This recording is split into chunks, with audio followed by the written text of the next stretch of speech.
Welcome to the 3 Steps to Startup Masterclass series, brought to you by Tech Connect West Virginia, Innova Commercialization Group, and the West Virginia Jobs Investment Trust.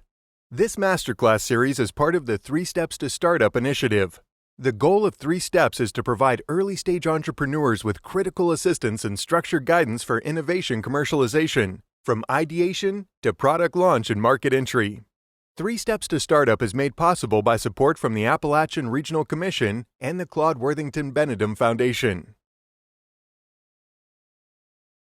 This is Masterclass number 1, Solving Meaningful Problems. Today's Masterclass is one in a series, in which viewers will have an opportunity to gain deep insights and actionable intelligence designed to help entrepreneurs launch and grow their ventures. Within each masterclass, we will take a deep dive into a specific topic to teach the what, how, and why so that you, the viewer, may be better informed and duly prepared to apply your newfound wisdom in a manner that will positively impact your new or early-stage venture. Here's a preview of the concepts we will be covering in this masterclass, each of which is designed to help you connect dots, grow professionally, and become a more efficient and effective entrepreneur. This masterclass is all about the foundational concept of how successful entrepreneurs solve meaningful problems. We will be discussing the entrepreneur's trifold mission and the key elements that will define your success as an entrepreneur. We will help you understand how to create, deliver, and recoup value, the importance of business models and business modeling, and the mindset and thought processes needed to bring an idea from concept to fruition. We will also examine the similarities and differences between the scientific and entrepreneurial methods. Additionally, we will discuss the importance of empathy and its significance within the venture development process as it relates to problem discovery and solution development. We will discuss the importance of thorough, early, and ongoing research and the need to accurately identify problems and the correlating potential business opportunities that exist for anyone who can resolve these problems. In addition, we will be discussing the pitfalls of dismissing intellectual curiosity and falling in love with the solution you've created and not the problem you discovered that set this entire journey in motion. We will end this masterclass by posing several questions for reflection as you marinate on all we've shared with you today, and by sharing additional resources you might choose to leverage for your own extended learning. We have a lot to cover, so let's get started. While success for an entrepreneur may be defined and described in many ways, we seek to offer you a very clean, clear, and concise understanding based on how we view success. We believe that the true success of an entrepreneur's mission relies upon the fulfillment of 3 crucial responsibilities within their entrepreneurial venture. These 3 responsibilities are to create value, deliver value, and recoup value. True entrepreneurial success requires that all 3 of these elements exist within the venture to provide a very stable basis upon which the venture may rest. Missing any 1 or 2 of these elements will leave the venture wobbly at best from a business perspective. For a visual, consider a stool that's missing 1 or 2 of its 3 legs. So, what is value and how does one create, deliver, and recoup it within their entrepreneurial venture? Let's take a deeper look as we explore each of the 3 facets of entrepreneurial success. First, let's define value as it relates to an entrepreneurial venture. Value is the perceived importance, worth, or usefulness of something, which in this case is the solution to the problem the entrepreneur has chosen to tackle. Value is defined by the customer, not the entrepreneur. And value is directly related to the relative success of the new product or service in solving the named problem for the customer, and the amount of pain or discomfort created by the problem.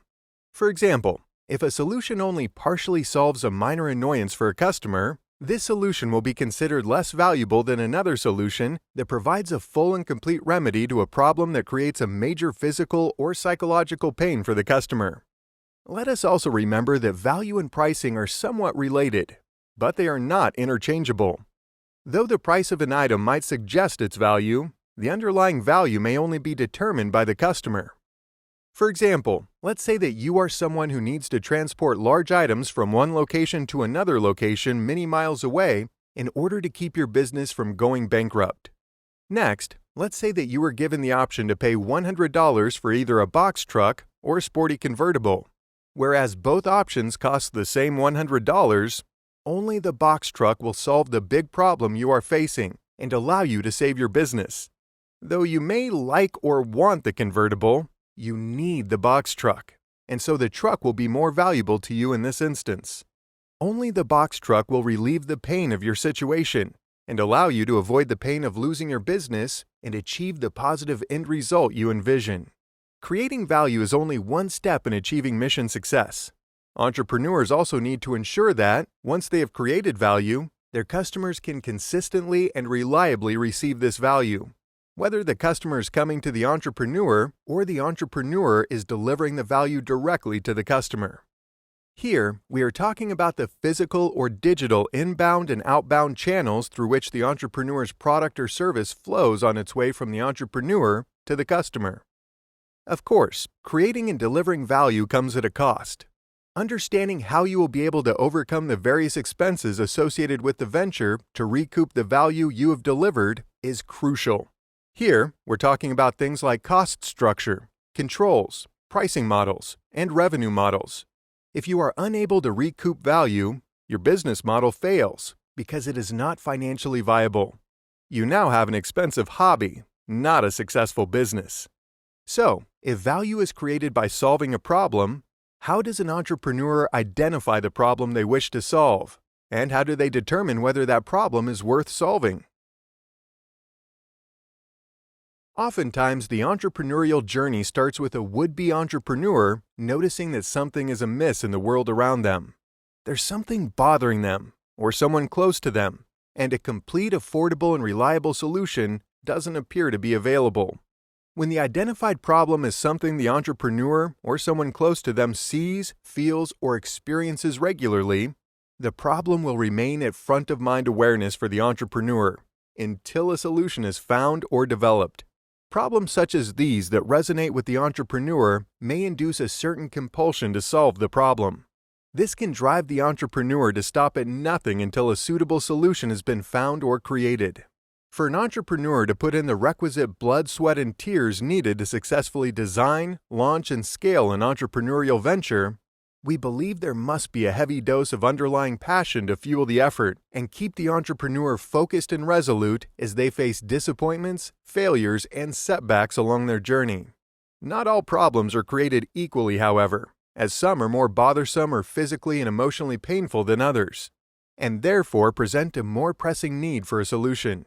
Just because a problem causes great pain and seems to require an urgent response doesn't mean that it should demand the full-on attention of an entrepreneur. There exist certain problems which are experienced by only a handful of people relative to the total population. Although a humanitarian response may be desired or needed, an entrepreneur must consider if the population experiencing the problem or potential customer segment is large enough to financially support a business venture. This customer segment must be statistically relevant, or solving the problem will not make sense financially. However, there are problems which exist in the lives of a large group of humans which may not warrant the creation of a solution. These problems just don't cause enough pain or discomfort for the potential customer to change the way they currently deal with the problem, even if their solution isn't terribly effective. Truly meaningful problems must strike a balance between causing enough pain and having a large enough potential market to warrant the pursuit of a solution. These highly bothersome problems experienced by a significant enough sector of the population are what we define as problems worth solving. The more pressing the need, and the more discomfort being caused by the problem for the defined and significant enough customer segment, the greater the potential opportunity for an entrepreneur to develop a valuable solution upon which a business may be built. The entrepreneur must fall in love and remain in love with the problem worth solving and the pursuit of discovering and developing a proper solution that is either new and novel or represents a significant improvement upon a solution that currently exists. Unfortunately, entrepreneurs too often forget how true value is created, and they set off in search of a potential problem their solution can solve.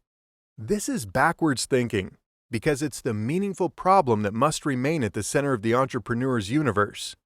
Entrepreneurs must guard against the potential pitfall of losing their innate intellectual curiosity becoming convinced that their solution is a true masterpiece without compelling quantifiable evidence to support this belief.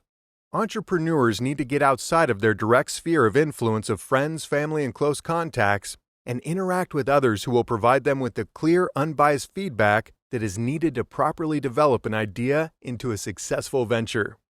Empathy is a crucial skill that can allow an entrepreneur to get past their own thoughts, ideas, and beliefs and begin to see and experience the world through the eyes of others, who in this case should be those who have the problem the entrepreneur is trying to solve. When leveraged early and often, empathy-driven discovery will aid the entrepreneur in gaining the critical perspective of others. This perspective can provide insights into the nature of the problem, the pain that is felt, the positive outcomes desired, and how others are currently dealing with the defined problem. Insights gained will inform a deep understanding of the people, problem, pain, and currently leveraged alternative solutions so that the entrepreneur can either create a new novel solution or significantly improve upon an existing one. When the solution is tied to a well-understood and meaningful problem, the solution has great value and high desirability in the eyes of those for whom the solution is intended to solve the problem. This created value can translate into revenue for the entrepreneur and allow them to financially recoup some of the value they have created. Value can be recouped so long as the entrepreneur has devised a channel or series of inbound and/or outbound channels through which a customer may purchase the solution in a reliable and efficient manner. When revenue is received, the entrepreneur is recouping some of the value they have created, and in order for the venture to be financially sustainable, the revenue must exceed the total expenses. In short, there must be more money coming in than going out. A successful business venture is far more than a problem and a solution, and costs and revenue. Several other core elements make up what is called a business model, which loosely defines the business idea and provides the necessary structural foundation upon which success can be built. A good business model seeks to capture the essence of all the activities related to creating, delivering, and recouping value, and is the result of planning, research, and hard work. Business models provide the framework or skeleton upon which a business plan is built. This foundational element will answer key questions related to what a business will and won't do, for whom they will do it, and with which resources, how they will both spend and make money, how they are meaningfully different from their competitors, and why customers should care. The term business model first came into common use with the invention of the personal computer and the spreadsheet. Spreadsheets made it possible for businesses to plot out how marketplace insights were related to the financial performance of the business. With the advent of spreadsheets, managers could now map out or model behavioral assumptions and their financial implications. This allowed businesses and the models that would undergird them to be designed by logic, data, and with foresight to not just happen by accident or default. Each element of a business model represents an assumption or set of assumptions that must be considered both independently and in relation to how it affects each of the other elements. Think about a pond into which a stone has been dropped. When one element of a business model changes, it creates ripples that radiate out and impact other elements. A certain balance or harmony must exist among the elements of the business model in order to maximize the efficiency and effectiveness of the venture and to minimize loss or waste. The best way to ensure this balance exists is for the entrepreneur to make the intentional effort to understand the various elements of their business model and map out the assorted elements of the venture. This intentional effort is called business modeling. The process of modeling is highly iterative and is comprised of a series of assumptions, tests, and adjustments, called feedback loops, that can be mapped out using a tool called a canvas. There are many different versions of canvases out there, but the original and most popular is the business model canvas created by Swiss business theorist and entrepreneur Alex Osterwalder in the mid-2000s as part of his PhD research. As with the other versions, this one-page tool allows the user to see the various elements of their business model at a glance. The Canvas tool makes it easy to pose assumptions and make model adjustments quickly as tested assumptions are invalidated. Testing assumptions requires a certain discipline and structure that can be informed by the scientific method. Most of us have heard of the scientific method, whether we are terribly familiar with it or not. In general, the scientific method is a process whereby a scientist poses a hypothesis based on observations, conducts research to gain a deeper understanding of the situation at hand, and then designs and executes an experiment or series of experiments to test it. The scientist then applies their findings to either support their hypothesis as is, or they adjust it accordingly, and completing the build, measure, learn validation cycle again and again as needed. The key to success here is for the scientist to remain intellectually curious and focused on research-informed discovery and gaining new understandings, not proving their hypothesis at any cost, even when the data does not support their theories. Entrepreneurs can and should seek to apply a version of the scientific method to their approach for developing or expanding a venture. The entrepreneurial scientific method is a bit different than the purely scientific version, however. Just like a scientist with their hypotheses, an entrepreneur must make certain critical assumptions, also known as leap of faith assumptions, based on their observations throughout the early and ongoing development of their venture. These leaps of faith must be tested before moving forward with venture development, because if the assumptions are not correct, future success of the entire venture may be in serious jeopardy. The entrepreneur must stay curious and open to learning what their research and experiments tell them. Doing so will help them avoid the pitfall of confirmation bias, where they see only the information that supports their assumption and ignore everything else to keep their assumptions intact. Entrepreneurs tend to have neither the time nor the budgets that scientists have for posing hypotheses and running experiments. Bolstered by large budgets and lengthy timelines, scientists can often plan for their research and experiments to last for years or even longer. Entrepreneurs must move their validation cycles more quickly and much less expensively, so they can get the requisite feedback they need to adjust and move forward towards creating a desirable, feasible, and viable product or service that will survive on the market. Always remember that bringing a product or service to market is a fast-paced process compared to the experimentation cycle of a typical scientist. Truly novel or unique ideas are unlikely, as many other entrepreneurs may be trying to solve the same problem or may have already provided a solution to the problem being solved, albeit a solution that is somehow inferior to the one you seek to create. Though the speed at which a product or service is conceived, designed, tested, refined, and brought to market is crucial to the overall success of the new venture. Speed must be balanced with pseudo-readiness, in that the entrepreneur must have run objective experiments to at least test for desirability before taking a product to market. A moment ago, we discussed the comparison and contrast of the scientific and entrepreneurial methods. The leap of faith assumptions an entrepreneur poses must be researched and tested before moving forward. If the assumptions are not correct, the entire venture may be permanently derailed or seriously damaged.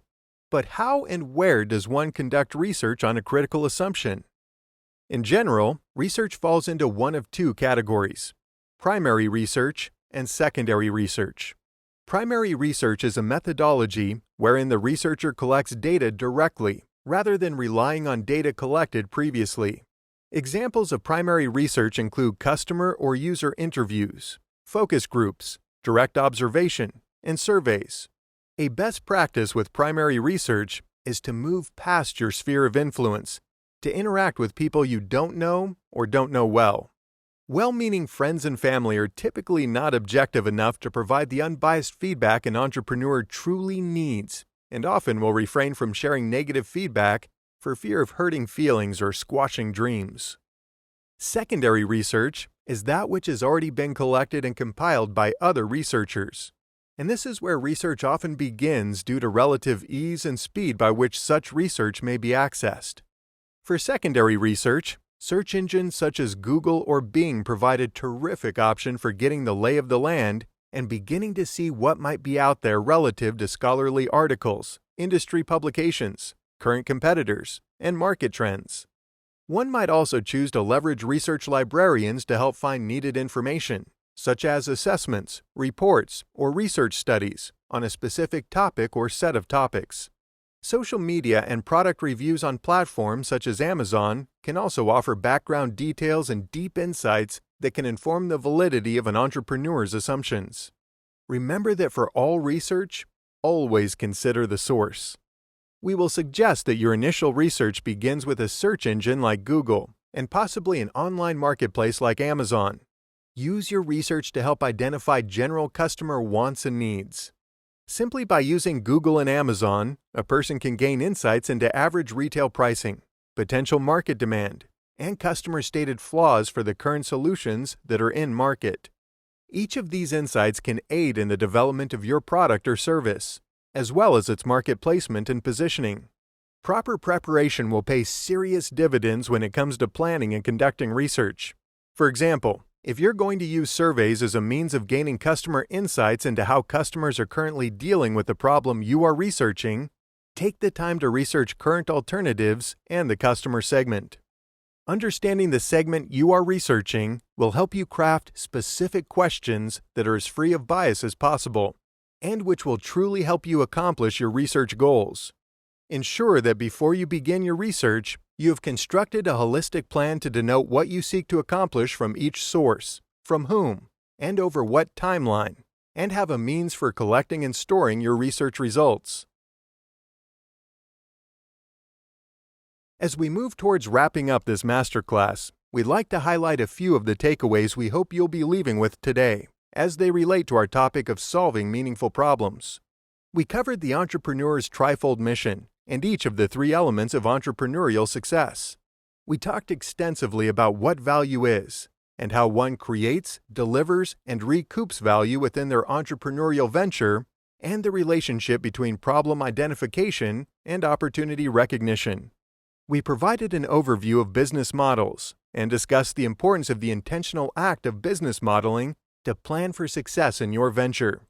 We covered the similarities and differences between the scientific method and the entrepreneurial method, and challenged you to follow the entrepreneurial method throughout the development of your venture by posing and testing assumptions and adjusting based on your findings. We shared our beliefs about the crucial role empathy plays in the venture development process, specifically within the problem identification and solution development aspects. We took a deep dive into the two types of research, including examples of both primary and secondary sources, and the importance of leveraging research to make data-informed decisions throughout your entrepreneurial journey. Finally, we dug into the concept of maintaining a high degree of intellectual curiosity to help guard against falling in love with your solution, and instead, finding a meaningful problem with which to fall in love. Keeping the problem as your first love will provide you, the entrepreneur, the requisite passion needed to power through the peaks and valleys of the entrepreneurial grid. Learning without application is a form of intellectual collecting. Without applying what you've learned today along the rest of your entrepreneurial journey, you cannot expect dramatic positive improvements. As a means of helping you apply all that we've covered in this masterclass, we have assembled several reflection questions upon which we suggest you marinate as you connect dots and consider how best to apply your learnings to your new or early-stage venture. Number 1. How can I be sure that the problem I seek to solve is meaningful enough from a business standpoint that I should pursue a solution? Number 2. What value have I created, and who determines value as it relates to my product or service? Number 3. How might I leverage primary and secondary research methods to validate key assumptions within my venture? Number 4. How might I leverage empathy in the entrepreneurial development process for my venture? And number 5. What are the core elements of my business model, and how can a canvas aid in the process of ongoing business modeling for my venture? If today's content has piqued your interest, and you'd like to continue to dig into these topics for your own ongoing development, we recommend several resources for your extended learning pleasure. Our resource list includes websites, podcasts, and books relevant to the topics covered today. You may find links to each resource on the 3 Steps to Startup website. Enjoy! Well, we have reached the end of this masterclass, brought to you by Tech Connect West Virginia, Innova Commercialization Group, and the West Virginia Jobs Investment Trust. It's our hope that you learned something today that challenged you to think differently, and which provided the insights you need to take your venture to the next level. To check out additional masterclasses and other valuable resources, or to learn more about the 3 Steps to Startup initiative, please visit 3stepstostartup.com. Thank you for joining us, and we will look forward to being with you for the next 3 Steps to Startup Masterclass.